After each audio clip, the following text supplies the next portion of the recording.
for supporting our event as well. Before we begin, I'd just like to acknowledge everyone for being here and our community members that come from across the U.S. and also Canada, as well as members from the press community for being here with us. So to start our program, we have a very short, just 3 minutes video we want to show everyone so everyone have an idea about the Paracel Island event, and then right after our video, we'll be honored to introduce Congressman Young Kim. So if we can get the video started.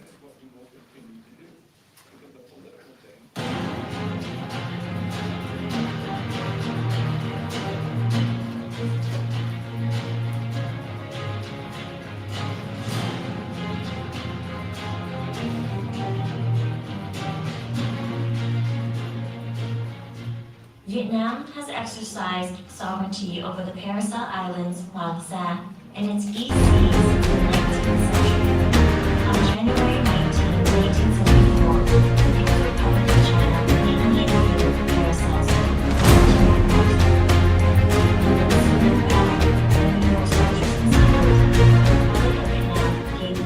Vietnam has exercised sovereignty over the Paracel Islands, Hoàng Sa, and its East Sea since the 19th century.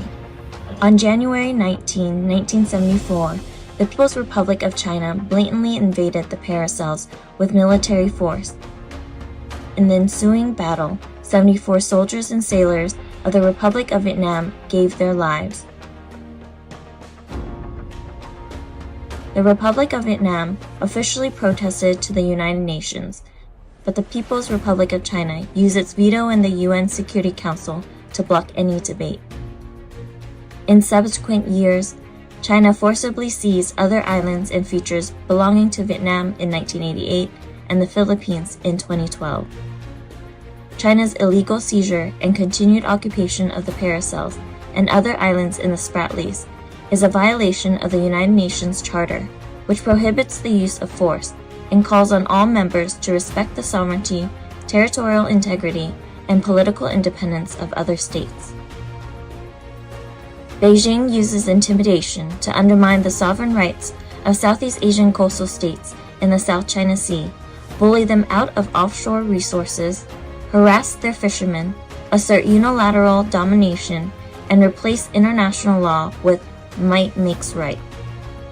In a unanimous decision on July 12, 2016, an arbitration tribunal constituted under the 1982 Law of the Sea Convention, to which the PRC is a state party, rejected Beijing's maritime claims as having no basis in international law.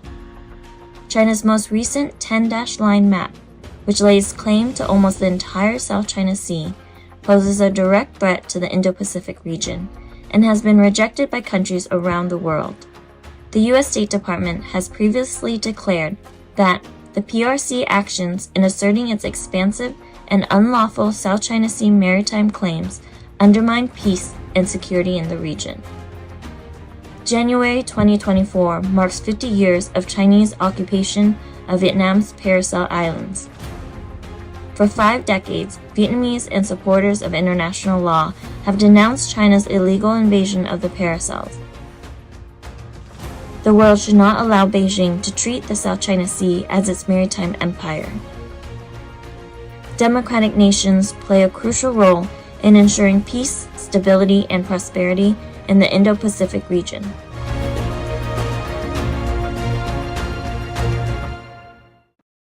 And is the chair of the Indo-Pacific Subcommittee. Please welcome Congresswoman Young Kim.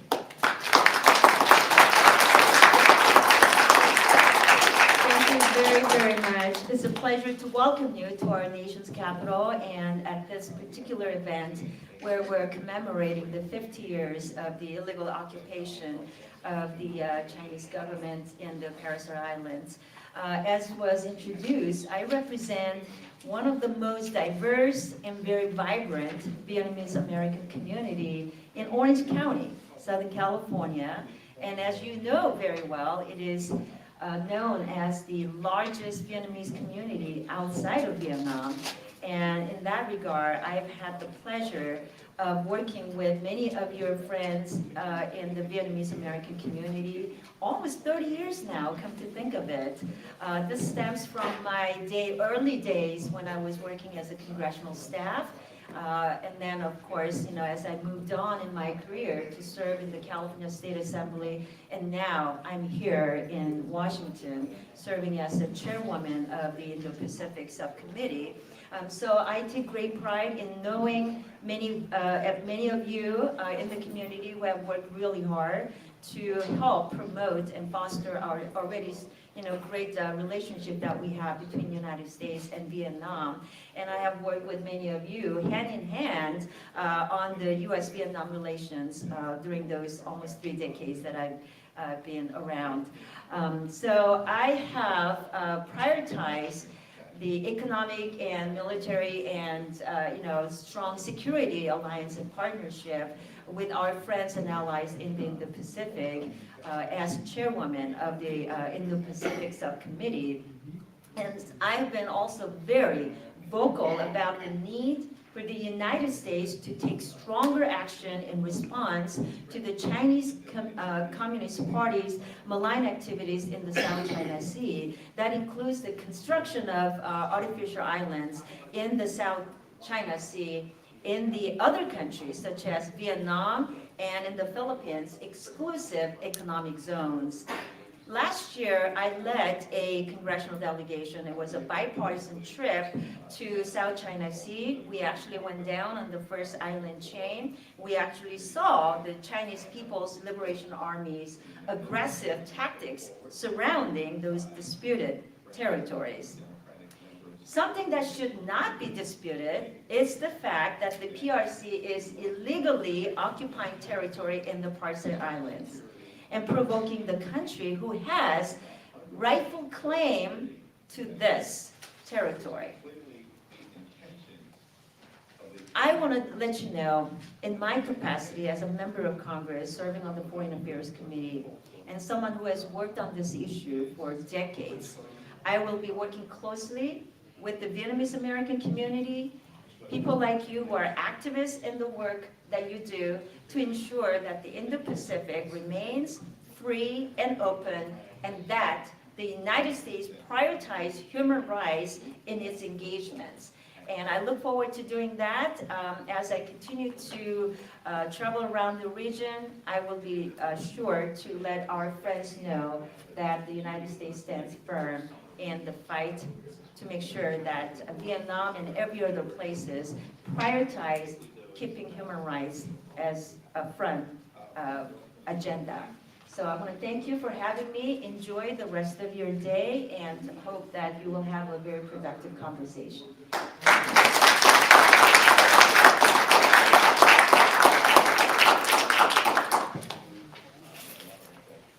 Thank you very much. Yes. Thank you, Congresswoman, for your support. Thank you for your strong word and for your words of encouragement and for all the support that you have shown to our community on this and on many other issues. As we know, Congress has a very busy schedule this week, particularly today. So many of our members might be just dropping in and out of our event, and we appreciate the members that can be with us today. I'd like to move on and introduce our next speaker. Yes. This mic? I'll try. Oh, yes. I don't think it's going to be any different though. She sounded fine. It just doesn't. I had to change the volumes, get rid of some of it, but. Okay. I hear a radio on, I hear another speaker. You still here? No, not from here, there's somewhere over there. No, it was feedback. Everything was too high. I was trying to get everything louder. Let's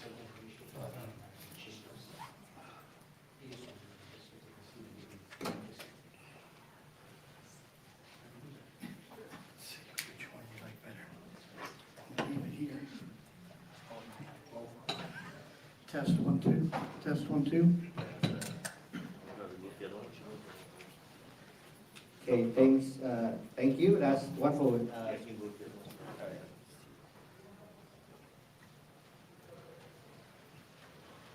Okay, so let's resume our program. Give me 1 second.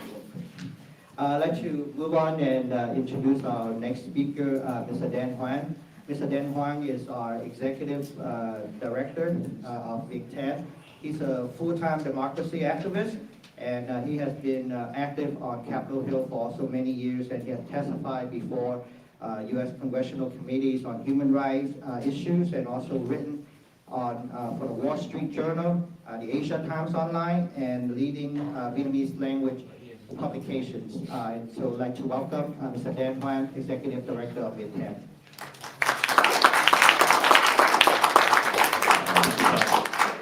Good afternoon, everybody. Xin chào tất cả quý vị. So, 50 years ago, the People's Republic of China invaded Vietnam's Paracel Islands. It was an act of aggression then, and it represents a continued danger to the civilized world today. The international community is at threat when any state uses force to unilaterally change its borders. China violated the UN Charter by seizing the Paracels from Vietnam on January 19, 1974, and unfortunately China has not and will not stop with the Paracels. The Chinese occupation of the Paracels has been the springboard for expanding into the Spratlys and claiming nearly all of the South China Sea. And that's why the PRC's illegal occupation of the Paracels is still highly relevant today. So the purpose of today's event is to offer actions to support peace and stability in the Indo-Pacific. So what can Congress do? And I want to propose three recommendations. The first is to publicly reject the PRC's claims on the Paracels.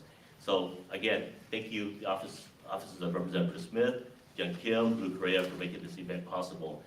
I think by marking the anniversary of China's invasion of Paracels, we highlight the illegality of that action.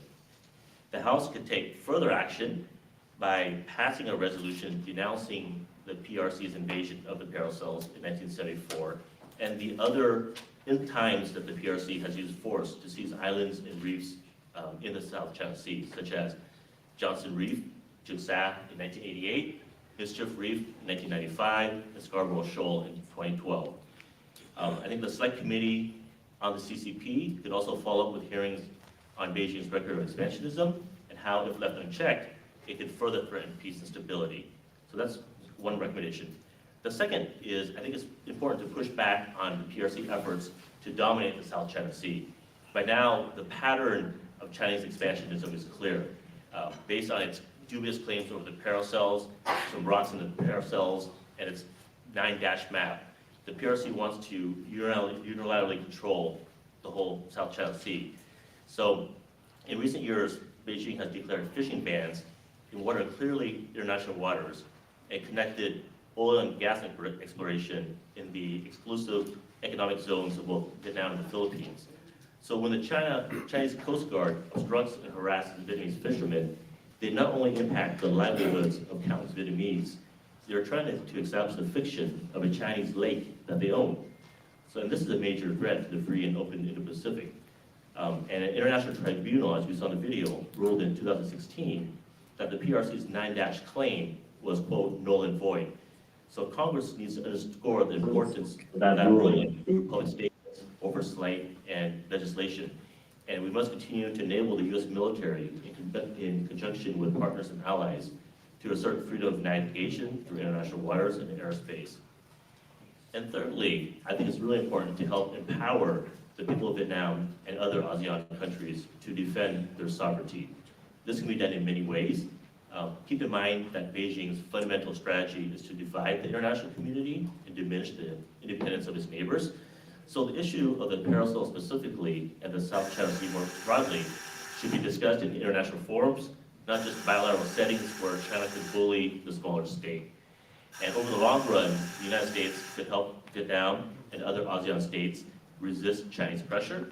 This goes beyond just building national defense capabilities and really requires empowering those societies.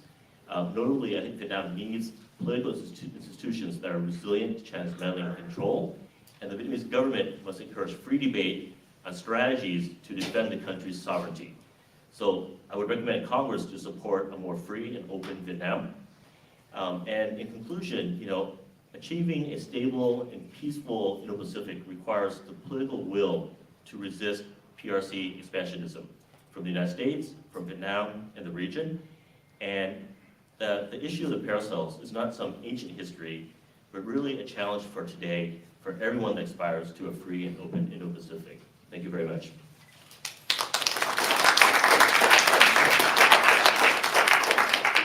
Thank you, Mr. Dan Hoa. To continue, I'd like to invite our next speaker. As I mentioned earlier, Congress does have a very busy schedule today, so we're very grateful for him to be here with us. I'd like to introduce Mr. Piero Tosi. He's the staff director of the Congressional Executive Commission on China. Previously, he has served as Republican staff director of the bipartisan Tom Lantos Human Rights Commission, and also staff director and counsel for the House Foreign Affairs Subcommittee on Africa, Global Health, Global Human Rights, and International Organizations. He has also served as Foreign Affairs Policy Advisor and counsel to Representative Chris Mitt. Mr. Tosi received his JD from Fordham University School of Law and his BA from Columbia University. Would you please join me in welcome Mr. Piero Tosi.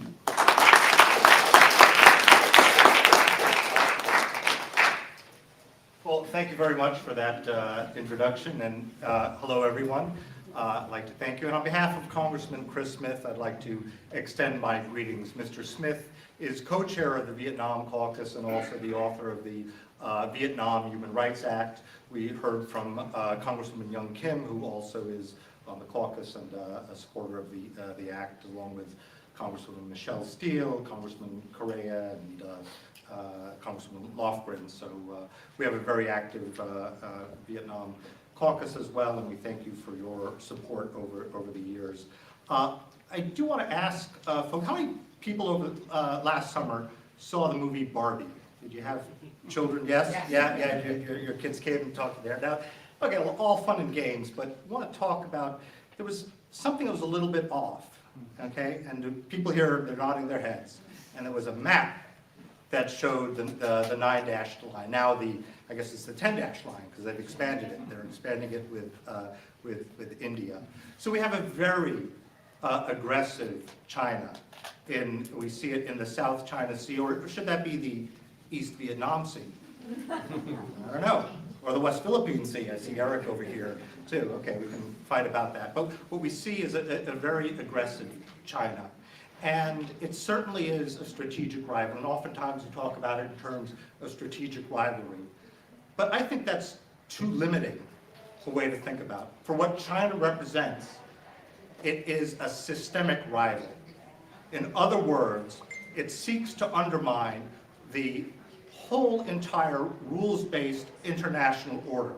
And we saw on that video where we talked about the law of the sea and the defiance of a 2016 arbitral ruling in favor of the Philippines. There's no justification for the claims for enterprise economic zones there. That we see China then disregarding the rule of law, and it will continue to push and push. I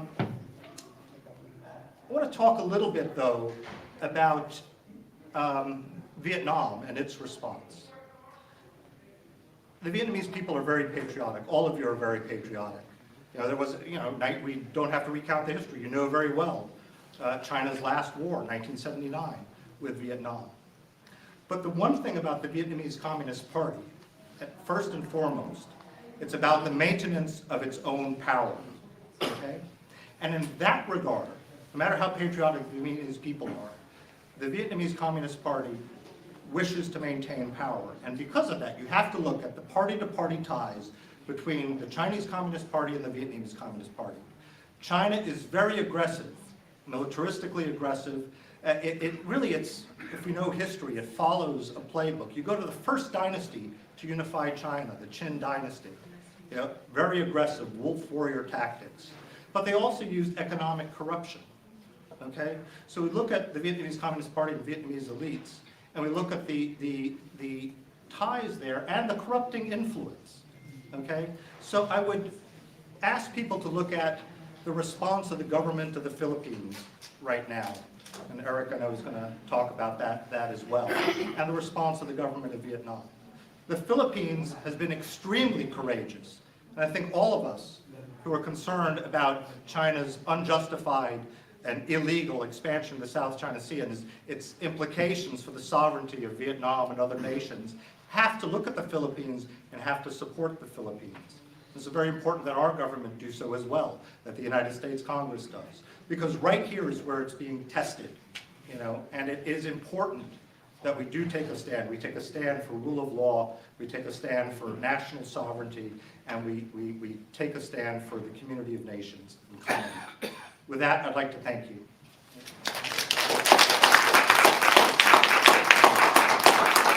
Thank you very much, Mr. Tully, and we very much look forward to continue working with you and with Chairman Smith's office on this issue for the days and months ahead of us.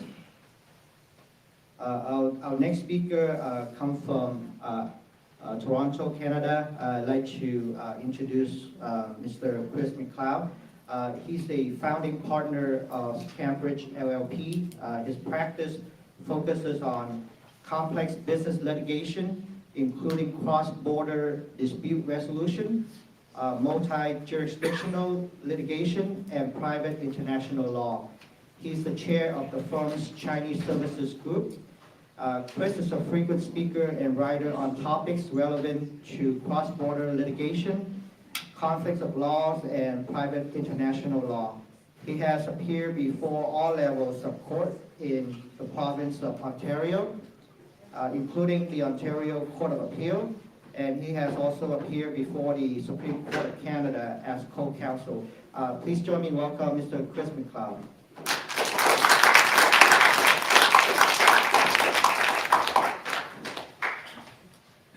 Thanks very much for having me here today, and for the Congress members who are helping to host this, along with the Viet Thanh.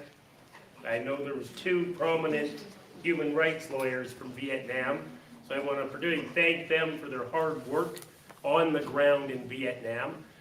I've worked with people who, once released from prison through Thailand, we've helped them come to Canada. But the hard work to get them out of prison has been the work of some of the lawyers in this room, so thank you for that. In about 3 minutes, I'll try and make a couple of points. The first, dealing with the paracels. Obviously, Canada is a member of ASEAN and has as much concern as the United States does for what's going on with China and the PRC and the activities in the South China Sea. Canada's reinvigorated its Indo-Pacific strategy, as I know the US government is as well. But we have to remember that what happened in the paracels in 1974 was an absolute act of aggression, where many Vietnamese members, both civilian as well as military, were killed. And that, while there was criticism and condemnation in terms of letters, diplomatic notes, China didn't see a lot of effect as a result of that. So if we bookmark where we are, and I want to get to the stalemate of today and what legal options there may be. We have the paracels, which is an invasion. There is literally no justification, whether in law or historical fact, that would give China any right to the paracels. Vietnam has the high water on the paracels, in law and in fact. But then we move to 2016 and the arbitral decision at the Permanent Court of Arbitration, which China chose not to attend or appear at. If they had any legitimate claim, they would have done so. They're a signatory to the treaty. Again, I think we heard from the speaker before, it took a lot of courage, and we should acknowledge and recognize that the Philippines has helped create another benchmark. But I believe we're on the 7th anniversary now since the 2016 decision, and every year, and it happened again in July of 2023, Canada, the US, and other countries put forward notes and and verbal notes and diplomatic exchanges condemning China, and China responds saying that this is a perversion of international law and that they have every right. And the dash, one of my colleagues noted yesterday, the 9 dash, so really a lasso around the South China Sea. And from 74 to the present, it's slowly tightening. And it's being done with we have the 2016 decision without a lot of effect to China. And I think this is a moment on the 50th anniversary of that, and it's not ancient history, it's current history. And it's so important that the ASEAN, the Indo-Pacific nations in particular, look to what options we may have to restate and heighten our concerns, particularly with everything else going on in the region. 2 legal options. One, does Vietnam, and hopefully with the encouragement of the United States and other Indo-Pacific countries, bring its own permanent court arbitration under the law of the seas in relation to the paracels? That's one option. The other option is going to the International Court of Justice and have the General Assembly seek an advisory opinion. Using the paracels as an example, the International Court of Justice could speak to the issue of territoriality and who has sovereign control over the paracels, in fact, and the historic and under customary international law. So either the General Assembly could go to the International Court of Justice, Vietnam could go to the, like the Philippines did, bring the matter through the law of seas. I would think the International Court of Justice, if the United States and other Indo-Pacific countries could persuade or prevail on Vietnam to take that step, or the General Assembly, ideally, could seek an advisory opinion. But to do any of that, needs political will. So it was reassuring to see members of Congress and the House of Representatives make use of the facilities here today, and also the strong support you've heard at the podium from a member of Congress as well as a senior staff member about the importance of this issue. And it is increasingly important. And obviously peace and security in the region and in the South China Sea is critical for the promotion in open democratic societies, which we want to foster in Vietnam. Helps as a benchmark for human rights, which we must also not forget. So I would encourage everyone to speak to your members of Congress, to the senators, and within the United States and internationally as well. We really need to be mindful of what happened in Paracel in '74 and the failure to abide at all in relation to the 2016 decision, and really ignoring it as something that should be set aside and completely ignored. We can't let that fall by the wayside, and we need to apply greater pressure than simply anniversary statements with diplomatic exchanges, criticizing China's actions in that regard. So I'd, of course, be happy to answer any questions, either now or after our session. And the work that's being done by the Viet Thanh and the Vietnamese community, particularly in the United States, is so vital and so important. It helps inform decisions not only the American government might make, but Canadian government and other Indo-Pacific governments. So the work's critical, it's vital. I'm grateful that you're doing it, and as are so many other people in Canada, States, and abroad. So thank you, everyone. Keep up the important work you do, and thanks again.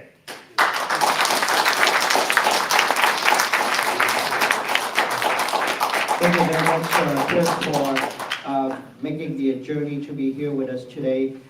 Before I introduce the next speaker, I'd like to just say a few words in Vietnamese. Kính thưa tất cả quý vị, lời đầu tiên xin cảm ơn tất cả quý vị đã dành thời gian quý báu của mình đến tham dự cái sự kiện ngày hôm nay ở trong Quốc hội Hoa Kỳ.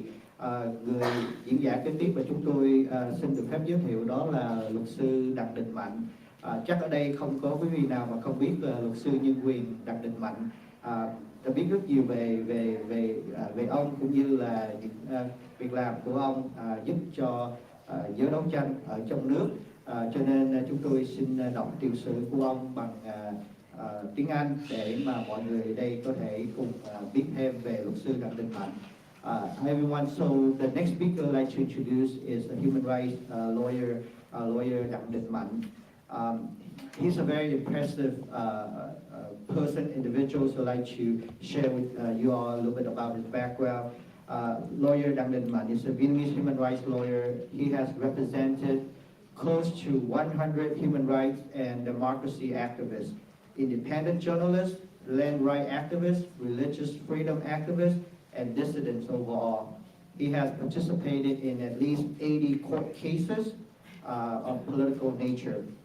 Lawyer Đặng Đình Mạnh has represented many high-profile activists, such as journalist Phạm Đoan Trang, journalist Phạm Chí Dũng, Huỳnh Thục Vi, Trương Duy Nhất, members of the Brotherhood for Democracy, members of VIETAN, and the Vietnam Ethnic Alliance, the Constitution group that promotes rights and freedom to the people. All cases involving land rights, such as the Dong Tam Village case, the Lộc Hưng urban farm case that belonged to the Vietnamese Catholic community, and many cases relating to freedom of expression, political expression, etc. Most recently is the religious repression case against 6 members of the Bồng Lai meditation group.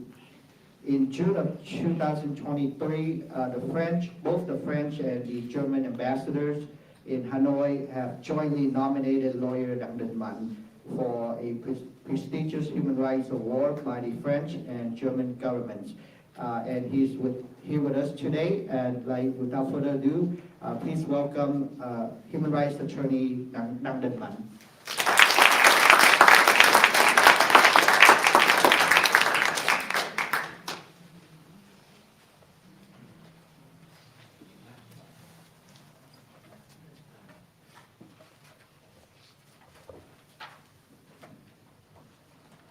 Kính thưa quý vị, tôi là Đặng Đình Mạnh. Hôm nay chúng ta có những vị khách quốc tế, do đó là tôi không giỏi Anh ngữ, nhưng mà tôi cũng xin cố gắng phát biểu Anh ngữ. Chủ yếu là những cái buổi thảo luận như thế này thì khách quốc tế hoặc cần nghe hơn là người Việt Nam chúng ta nghe. Xin phép quý vị. Ladies and gentlemen, my name is Đặng Đình Mạnh. I am a human rights lawyer because of the present by the Vietnam government. I worked for to apply for political asylum in the United States 6 months ago. Fully 50 years ago, on January 1974, the Chinese government invaded Vietnam's Hoàng Sa Island. Since then, on this day, many Vietnamese people have written articles on social networks, all protecting to commemorate the soldier killed by Chinese invaders and commemorate the anniversary of the loss of the island. Many people who spoke out or protected were arrested, judged, and many of them became my clients. They are often charged with the crime of propaganda against the government under Article 331 or 117 of the Penal Code. For their parents, there are laws that go against the Constitution which recognize citizens' right to freedom of speech. At the same time, it also goes against the 1966 International Covenant on Civil and Political Rights, which the Vietnamese government has joined. Not only that, they were also unfairly judged in court. Accordingly, the basic principle of criminal trial have never been guaranteed and applied. My clients, such as Mr. Phạm Chí Dũng, independent journalist, were sentenced to up to 15 years in prison. And two other colleagues, Mr. Nguyễn Tường Thụy and Mr. Lê Hữu Minh Tuấn, were sentenced to up to 11 years in prison just because they published a newspaper that were not affiliated with the government and wrote the truth about the current situations in the country. Another client, Mr. Nguyễn Năng Tĩnh, a music teacher, was sentenced to 11 years in prison simply for sharing his own views on social networking on social networking sites and teaching students to sing patriotic songs. I could cite hundreds more of such cases to show how Vietnamese people are being mentally and physically imprisoned just for exercising their right to freedom of speech. At the same time, myself was also a victim and a witness to the suppression of human rights from the communist government of Vietnam until I escaped to the United States, a country of freedom. Thank you for listening, and sorry about my English.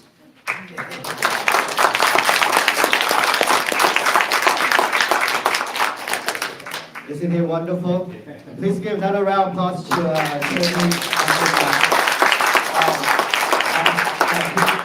As he mentioned, lawyer Đặng Đình Mạnh, he just before the communists, the Vietnamese authorities arrest him, he got wind of it and he was able to escape Vietnam in time and be here with us today. We hope that in the days ahead that he'll continue his work. Despite being outside of Vietnam, to continue working for helping the people of Vietnam, because all the activists in Vietnam need more attorneys, need more lawyers and fighters and champions like lawyer Đặng Đình Mạnh. Thank you for your work.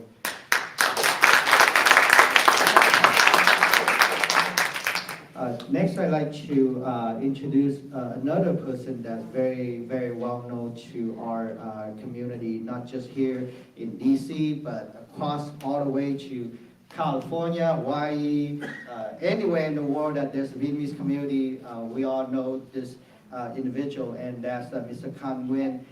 He is the former director of Vietnamese service of Radio Free Asia, a very, very important media outlet for the people of Vietnam. He's a well-known commentator, political analyst, and journalist in the Vietnamese American community, and has been featured regularly on as a contributor, regular guest on all major Vietnamese language media in the United States, and he'll share with us the Chinese invasion and occupation of Hoàng Sa Islands and its impact to Vietnam and the Indo-Pacific region. Please welcome Mr. Can Nguyen.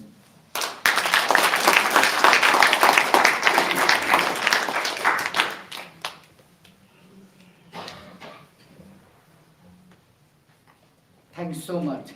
I'm glad to be here with you today. I have a couple of things to say. First of all, that 50 years ago I was in Vietnam. I was in Saigon. With a big question, why? 50 years from that date, I'm here with you with the big question, how? How to solve the problem? It seemed to me like not easy at all. I remember at the beginning, them has 3 suggestions for the Congress, and then after that, we have 3 recommendations for the international governments. To me, I have 3 things too I want to share with you. Number 1, China aggressive and very aggressive.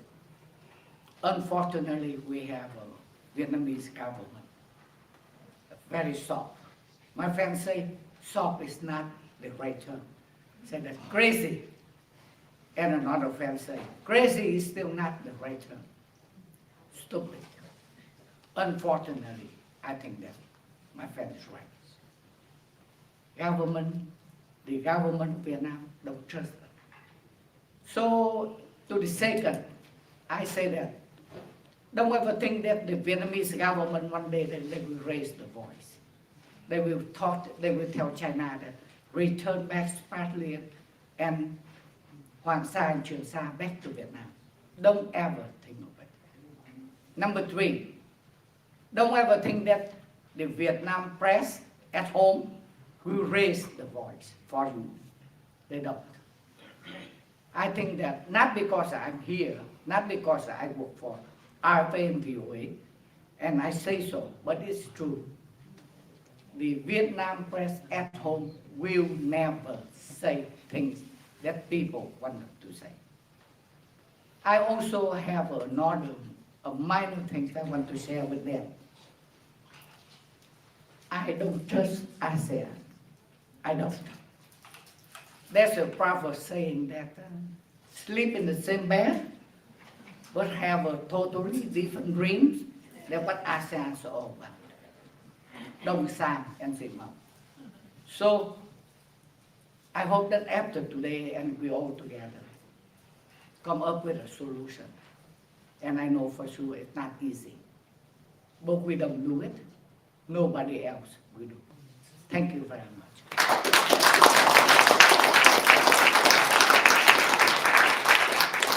Thank you, Governor Wee Thong Khanh.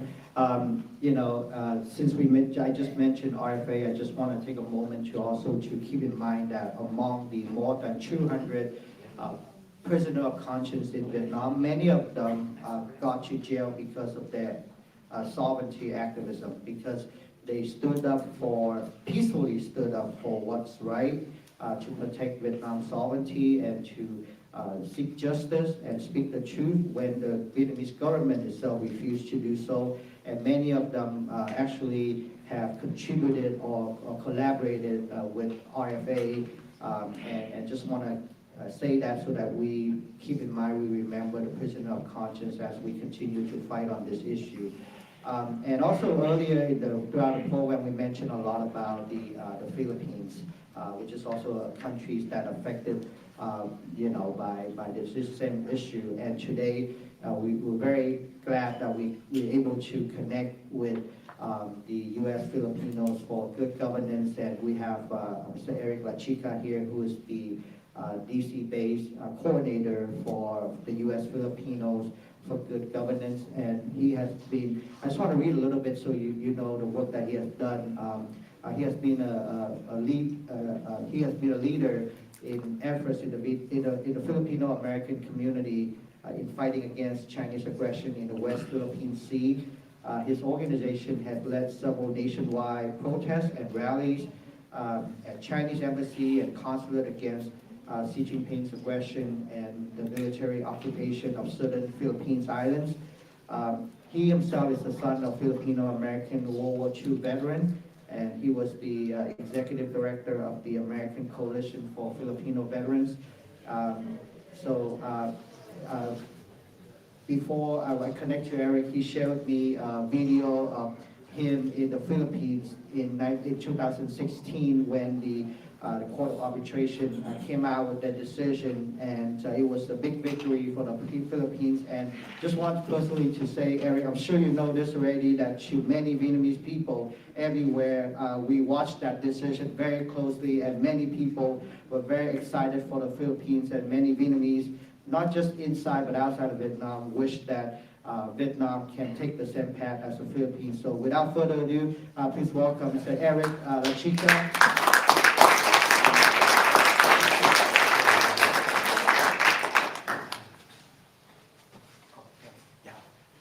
Oh, before I forgot, can I have our media team assist with displaying some of the pictures that Eric shared with us? If we can do that. Yes, thank you. Anyway, good afternoon. I'm very glad to be here. extend our greetings to you all. It's really like a full circle for me.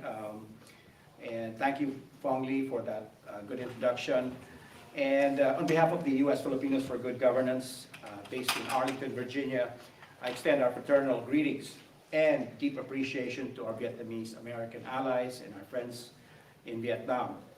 Our organization, over the past 2 decades, have participated in so many demonstrations, especially when we won that arbitral decision in Manila in July 2016.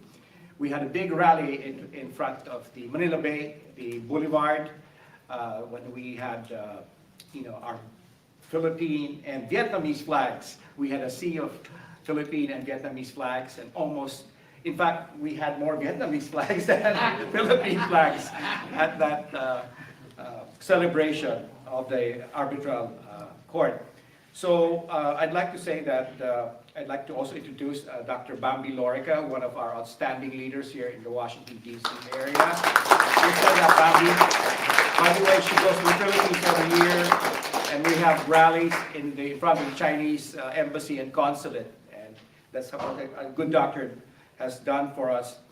And we appreciate the morale support, the media coverage, especially our friends in Southern California, in Garden Grove, and many of our Congress members like Ms. Young Kim and Michelle Steele, and of course Chris Smith, who has been a big supporter of our Filipino World War II veterans.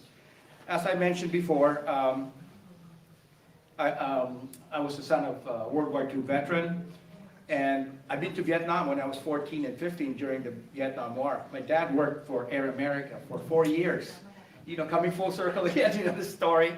And I was so excited about being in Saigon at 14, to experience, you know, the first time to eat French food, and, you know, to travel in a scooter with my dad, with, you know, those long baguettes, you know, in Saigon.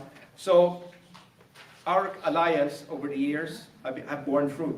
In 2018, we won the Asia Reassurance Initiative Act that provided more than $8 billion of funding to strengthen the Indo-Pacific national security strategy of the United States. And that funding, in many ways, bolsters our campaign for human rights, for our democracy activists, for our civil society leaders. That's almost $200 million last time I checked. And I've been, you know, we had several discussions already with the USAID and some of your colleagues about how that funds will be expended in the next few years. So I'm very hopeful in 2024. Why? Because our Enhanced Defense Cooperation Agreement, our bilateral strategy with the United States, in alliance with Vietnam, Australia, Japan, what else? Have been very fruitful.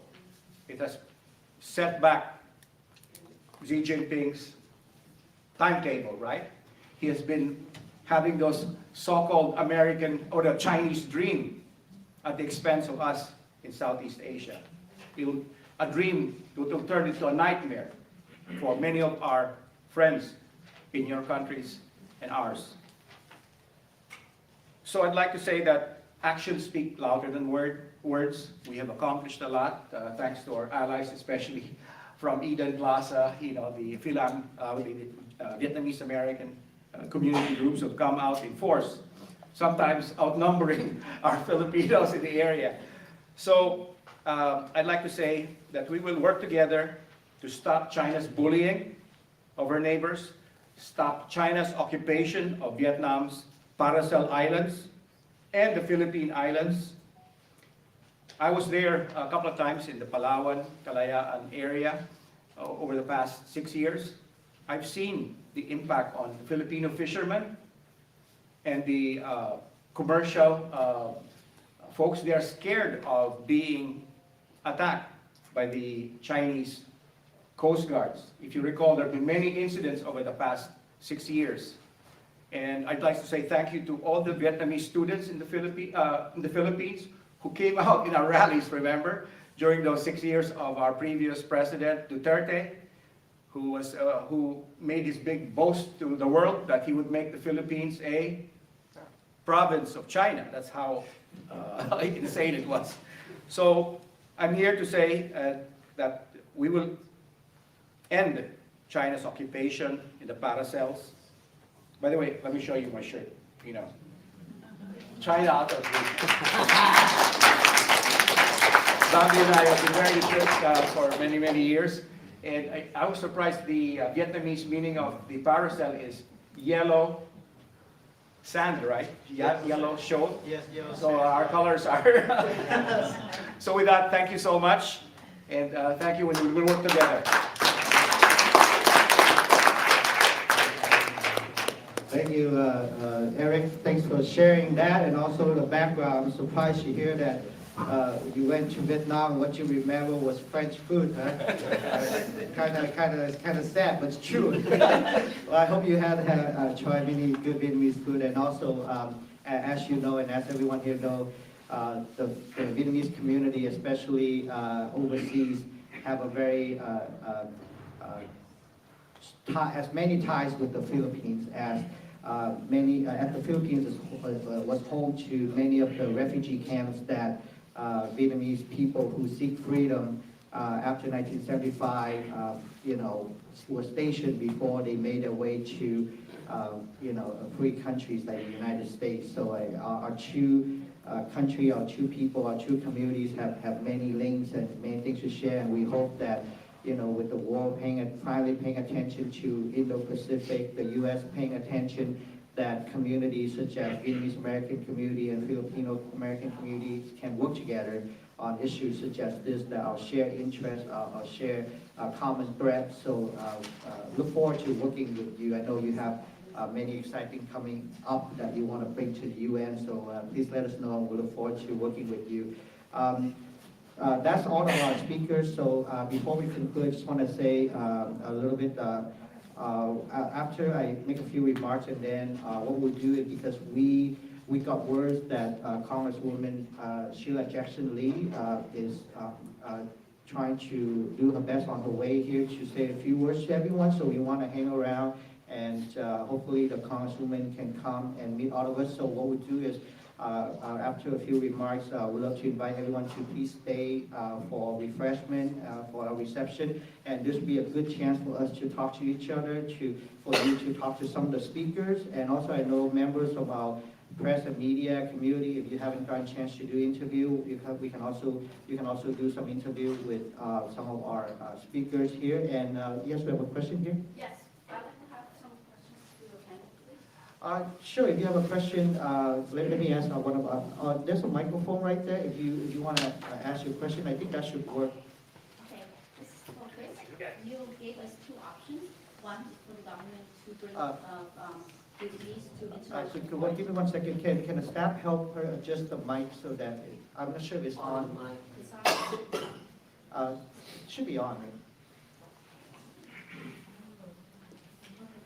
Oh, just so that everyone knows, because we also have some live streaming, so we want to make sure that our audience can hear the questions and our speakers correctly. So please go ahead. Thank you. My question is to Chris. You named two options. One is to have the government to bring the China aggression to international court. Two is to have the General Assembly to come up with solutions. But those are not, how do you enforce it? Because we know in 2016, the international court had declared China aggression is illegal in the Scarborough Reef, but they still continue to aggressively invading the Scarborough Reef. So how do you enforce something like that? When they continuously violate human rights and there's no actions, there's nothing you can do to stop their aggression. That's a great question. And I'm going to get into your question, but I did want to raise a document. It's a source document from the Republic of Vietnam Ministry of Foreign Affairs. It's a white paper on the Paracel and Spratly Islands from 1975. So in any hearing, this is a pivotal document as a source document of, it outlines the entire history and also real-time statements of the government of Vietnam while the Paracel invasion was underway. You raise a great point. An international, any adjudicative body, whether domestic or international, is only as good as the compliance with that law, right? We have civil litigation in the United States, Canada, and elsewhere, and often people come out of the court and say, well, I just won. How do I enforce my order? There's an entire separate process once you win a court case. Court may say, we award you $1 million in the United States or Canada. And then you walk out of the courthouse and you have to figure out, how do I go about and what mechanisms are at my disposal to enforce it? It's challenging in a domestic civil context. It's even more challenging internationally. But the reason I think adjudication matters internationally, and particularly in respect to the Paracels in the South China Sea, is that we have the decision, and yes, China has ignored it, but whenever there's a brazen breach and flagrant disregard for the consensus of the international community, China might get away with ignoring it and looking down on it once, but it starts piling up. And so if you have another decision, this one from the International Court referred by the General Assembly, or through the Permanent Court of Arbitration, you have another decision. And it's another chance to shine the spotlight in a adjudicative forum that's recognized by the community of nations. Whether it's the International Court of Justice, whether it's the law of the seas. Every time you have treaties or international consensus on how disputes are resolved, and there's a decision of those adjudicative bodies, and it's ignored, you have a greater chance, it creates moments for consensus to arise, and for criticism and condemnation of the disregard of the state that's transgressing. So it's not ideal. It's not as though you're going to go and then that solves everything, but you have to do something. So you can negotiate. You've got real conflict that can arise as between states, whether it's armed conflict like in the Paracel, which you don't want. But what's the option? Negotiate, adjudicate, or create greater political will. It's also a tool to create greater political will. I mean, you see it just to go on a little long about this, but I think it's an important point. I think it was Al Gore who made the comment, I agree with everything you're telling me, now go out and make me do it. By going to court, in whatever that adjudicative forum is, it creates pressure. We use this in Canada all the time, just any time there's an issue. You litigate and you advocate. They go hand in hand. When you litigate, then you have concrete examples. You have to marshal your facts and put forward the laws that apply, but you don't not advocate as well. So it creates another opportunity and a forum to advocate. So you litigate and you advocate. It's not an either or. And it's not that the final solution is the end of the end game, but it certainly creates momentum. It creates moments and it's all about creating moments. That's how change is made, right? Something happens and then people are forced to react. They're forced to take an opinion. They're forced to articulate where they stand. And that exercise is where success will come. Can we do what we've done with the Ukraine in Russia right now, where the the assets will be seized? Okay. Can that be done? Because we already have a case before court. Well, it would be two separate pieces. So in the seizing of assets, for example, we've got Magnitsky Act legislation. We've got it in the United States. We have it in Canada. Whether it's with China or whether it's with Vietnam, and people are placed on the Magnitsky, in Canada we call it the Magnitsky list. Yeah, that's distinct possibilities as well. You know, every opportunity, there's varieties of tools in the toolbox. Adjudication is one, negotiation is another. And then I'm a big believer that you litigate and you advocate. One is critical to the other. In domestic context, when we commence an action in Canada as an interest group, we might sue the Canadian government. Well, that all of a sudden catches the minister's attention because they've just been named in a lawsuit. Which is similar in the United States, less so in Vietnam where they don't have regard necessarily for, you don't have that capacity to do that. But it proves the point that nations that comply with the rule of law have a respect for adjudicative forms. And to get to martial support amongst the rule of law nations, you want to try and adjudicate. And yeah, I like your idea of putting people on, people who've crossed the line and would fall within the criterion and expanding the criterion of corrupt practices and corrupt practices act as a good one. Exactly, because the government itself has their powers based on the law of the country. And there are a lot of wealthy billionaires, Chinese billionaires, that work for the government. And those people can be punished outside of the law. So as we have done with Ukraine and Russia, that can be enforced, I think. And another thing I would think is removing their veto powers. They have so much power in the UN and human rights panels and human rights organizations around the world, when they're the worst violations of human rights, all countries. And yet, they hold that power. That power should be removed. I mean, how do we have a criminal judging other people, other criminals?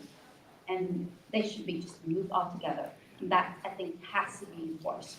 I mean, what's the point UN if we can't remove a criminal from that?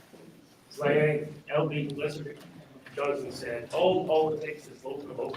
Oh, wow. Right? So we've got the overarching UN principles the community of nations buys into, but enforcement is always essentially domestic, right? The United States has its own regime to enforce human rights law, and we do have to make sure the rule of law is followed, and it's what governs how we decide who's violated a norm and what the consequence of violating it is. But largely that's domestic, whether it's in Vietnam, which is why it's so important in the work that the Vietnam, I don't want to come off the mic here, so we'll share with you. Okay, then we'll pass it around. But it's so important to focus on the rule of law, because that underpins everything. I mean, it's foundational. So you've got the community of nations where it's challenging to enforce because nations have sovereignty over the laws they implement. But there is a consensus, and we have a lot of hot spots and problems in the world. If you look at the arc of progress, the rule of law overall continue. We have hiccups, but we're moving in the right direction through the span of time, and despite the hiccups we currently face around the world. So I hear everything you're saying, but on the issue of the UN and its human rights laws and how are they enforced when you have bad actors, that really has to be dealt with in large part at the local levels. All politics is ultimately local. But let's pass this around to get other I'm not sure if any speaker have anything to add. Any of our I speakers? have a last question. As you know, that the Vietnamese government their interest is not in protecting the sovereignty of Vietnam, but protecting their own political party. And they have political ties to China, as they both share the same political beliefs. So can the people outside of Vietnam, like us, is there any law that we can sue China? Yeah, okay, if you're talking about commencing litigation here against a foreign sovereign, no, most, for example, Canada, United States are very clear. Sovereign state immunity. You cannot, or at least in very rare and limited exceptions to that rule. You can commence litigation. For example, you could sue a foreign government in Canada, I'm a Canadian lawyer, so I'll speak in that context, with the commercial exception. If that country has entered into a commercial contract, there's the commercial exception to litigation. But generally, they've got sovereign immunity. So you can't sue domestically foreign countries. It makes it very hard, which is why they started to create international bodies. You have the International Criminal Court. You've got the international, which when you have high crimes, you see, and we have seen, the International Criminal Court invoked. But then you've got the International Court of Justice when you're talking about the sovereignty of nations and how when disputes arise and you have advisory opinions. You've got permanent court of arbitration with respect to the law of the sea. There's different forums that you can raise different issues when states have disputes amongst each other, and less options when you have individuals that have a challenge with the state. In the United States, you see lots of litigation potentially between an individual and the state because you have a Bill of Rights and you've got constitutional guarantees, and when those guarantees are violated, an individual can take action in court against the state. Canada, we have a Charter of Rights and Freedoms. You have the right to freedom of expression, right to gather. And when that is violated, you can sue the state. But there's lots of reasons. Sometimes people sue in Canada and they don't win because the government's allowed broad scope to make policies. So this is an ever-evolving challenge. The ability of an individual to sue a state, it becomes incredibly challenging when you're trying to use the court of another country to sue a foreign sovereign. And that's generally won't work. There are cases, you have the Alien Tort Act in the United States, one of the first pieces of legislation, where foreign countries, potentially different contexts, but it's challenging, which is why the two options I gave in relation to the Paracel were the International Court of Justice for an advisory opinion potentially, put forward by the General Assembly, or in relation to the law of the sea, but that wouldn't deal with the territorial claim. You'll notice that the Philippine decision didn't deal with the territoriality per se. It dealt well, and it's helpful to everyone, that the 10-dash line was completely declared invalid, which is probably one of the most important things that came out of that decision. Thank you. Thank you. Thank you, Chris. Thank you for your question.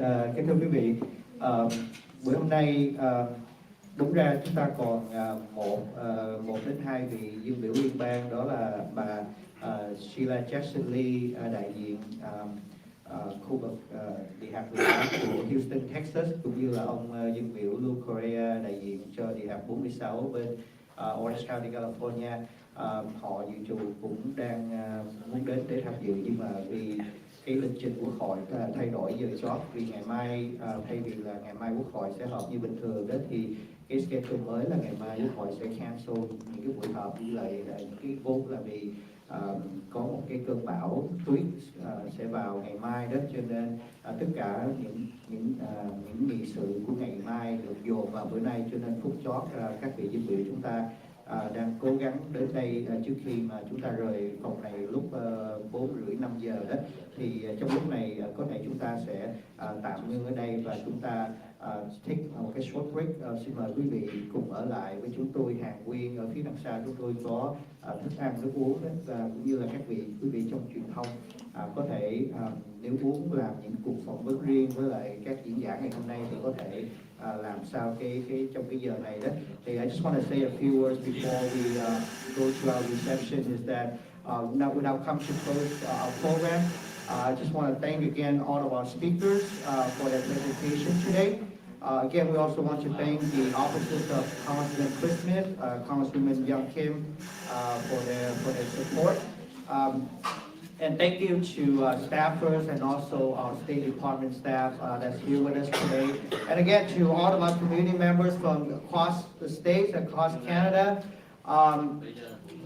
In the week ahead, just want to let everyone know is that what we'll continue to do on this is remarks and also policy recommendation by our speakers today will be compiled in a summary, and we'll be sending that summary to members of Congress, to our partners in the State Department and in other NGOs, so that we'll continue to work on this issue beyond just today. So just wanted to let everyone know that, and also on behalf of victims, we want to thank everyone for attending today, and especially thanks to all those who travel from far away, embracing the cold, I'm from California, so this is tough for us, Eric, you want to say? Yes, announcement of sort. Yeah, why don't you make a clear? Yes. Like the lady asked, what can we do here? We have to operate several levels, globally, United Nations, here in the U.S. Congress, but which starts with us in our families. Like we led the boycott campaign, Boycott China, made in China goods way back in 2016. We wrote letters to Walmart. In fact, we were protesting at the Walmart right there on H Street. We got a lot of media attention. Yeah. And we educated many of our American consumers. You'll be surprised, they don't even look at the label. Made in China. And you hear it on the news every day, that there's an ongoing economic and geopolitical struggle with the Chinese government. So we have to educate our American friends. And especially when I go to Costco, yesterday, almost half of the products are made in China. We should complain. You go online at Costco.com saying, what are you doing? When you buy stuff, I bought, my shoes made in Vietnam. Yeah. I buy my neckties made in Vietnam. Yeah. You could make a choice. Yeah. So that's what it will take to really defeat the expansionist, economically by China. Thank you. Yes. Thank you very much, Eric. Just want to say that thanks to our catering staff, they have got the food ready for us, and we have a lot of good food. We love everyone. Again, stay and enjoy for the rest. But before we get to that, we're going to ask all of you to help us to do one more thing. I almost forgot about this. I'll probably get yelled at later if I forget this. We'd like to take a good photo with everyone.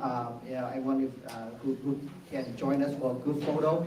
We can come up here, we'll take a good photo, and then right after that we'll go to the reception, and hope everyone stay around. Okay, thank you so much everyone, and please come up and we'll take a good photo. Stand behind us. Xin mời tất cả quý vị, chúng ta cùng lên đây chụp chung một tấm hình lưu niệm trong cái buổi này, rồi sau đó xin mời quý vị cùng ở lại với chúng tôi trong cái phần tiếp tân này. Come on everyone, come on up. Xin quý vị lên đây. Hello everyone. Come on up. You probably stand behind us. Xin mời một số anh chị trong ban tổ chức giúp chúng tôi đưa người lên đây. Chứ anh Dũng không? Xin mời mọi người lên đây. Hello. You can have a seat and the speakers.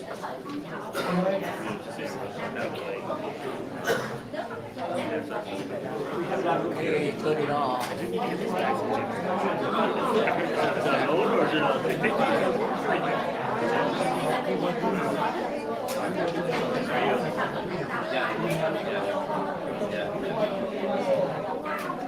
Yeah.